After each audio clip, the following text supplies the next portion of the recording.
कि प्यार के जवन छोड़े उ धोखेबाज होला ना। केकरा केकरा धोखा मिलल बा? हमहू के मिलल है। केने बनी रुआ? अच्छा तोहरा के मिलल बा का भैया? जाय दो सबर कर।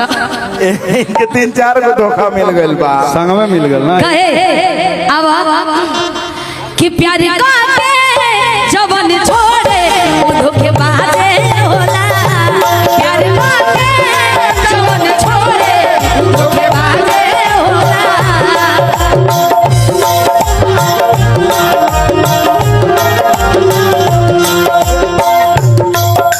ई गीत रहल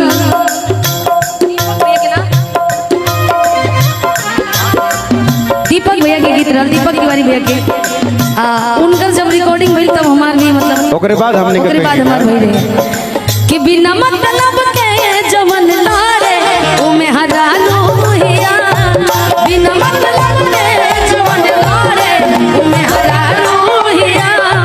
बिना मतलब के जवन लारे उ में हरालो भैया।